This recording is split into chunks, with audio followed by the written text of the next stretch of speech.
Ça va? Mardi soir, j'étais avec mon papier, mon crayon, le 15 décembre, le 28 novembre, hein, quoi? Alors que nous, on se posait qu'une seule question. Quand est-ce qu'on rouvre les bars? Je vais me déchirer la gueule. J'ai envie de vomir sur la moquette d'une boîte de nuit. J'ai envie de faire n'importe quoi et de me rappeler de rien.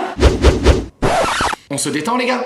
Et pourtant, sur ce discours, Macron, il a tenté des trucs. Ouverture des magasins, prime aux restaurateurs, mais c'était pas très clair. Et le pire, c'est que pour l'écrire, ils s'y mettent à plusieurs. Ah, je sais que c'est dur à croire, mais ils payent des conseillers pour écrire les discours. Enfin, ils payent avec nos impôts. Mais là, avec les conneries qu'ils ont fait cette semaine, t'imagines le conseiller qui avait tout bien trouvé les bonnes idées? À mon avis, il est pas content. Bonjour, monsieur le président. C'est parti, on débriefe le discours. Vous vous rappelez de Timothée, mon stagiaire? Bonjour, monsieur le président. C'est toujours aussi beau chez vous. Mais qu'est-ce qui s'est passé, monsieur le président? On l'avait super bien bossé, ce discours. Il y avait des bonnes nouvelles à donner aux moutons, aux Français. L'ouverture des magasins, superbe. On relance l'économie et on remonte le moral des Français. Bim! Une pierre deux coups, Manu. Et le Père Noël, il peut acheter les cadeaux. Il lui en manque un peu, mais il est perspicace. En plus, on avait fait ça bien, monsieur le président. 8 mètres carrés par client, toute la plèbe, toute la France est rassurée. Ils vont rester plantés devant les magasins. Ils vont choper la Covid dans les files d'attente. Mais c'est pas grave, personne n'a rien vu, tout le monde est content. C'est la magie de Noël, monsieur le président. On partait bien, monsieur le président. La prime aux restaurateurs. Il y avait de l'idée. Comment? Ah non, ils peuvent toujours pas vous blairer. Ils annoncent 30% de faillite, certains sont au bord du suicide. C'est une situation de merde comme on n'a jamais vu. Mais le plus important, c'est que les sujets, les Français, pensent que vous avez fait un geste.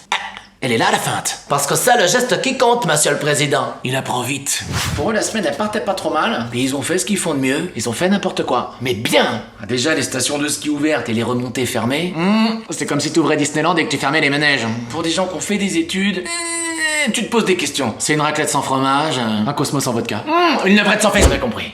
Et encore, avec cette histoire, ils sont passés que pour des cons, j'ai envie de te dire. Ils ont l'habitude. Mais là, cette semaine, il y a eu beaucoup plus grave. Bon, monsieur le président, on fait rentrer le petit copain. Monsieur Darmanin, bonjour. Alors... il y a du bon, il y a du mauvais, mais... le mauvais est très mauvais. Après l'expulsion des migrants, le passage à tabac de Michel, le producteur de musique, Gérald a eu un excellent réflexe. Tu notes, Manu. Il a tout de suite alerté la police, des polices. Comme ça prouve qu'il est pas d'accord, et ça c'est très bien. C'est ça qu'on veut. Du coup, là, ça tombe bien qu'ils étaient filmés, patron. Il est pertinent. D'ailleurs, attention, si on peut plus filmer la police... comment il va faire, Olivier Marshall? Celle-là, elle était bonne. Parce que vous êtes drôle, chef. Par contre, messieurs, qu'est-ce qu'on vous a appris en cours de communication à l'école? Sur un plateau télé, monsieur Darmanin, vous parlez des policiers, vous avez dit, je cite, il y aura des sanctions pour ceux qu'on déconné. Qu'on déconné?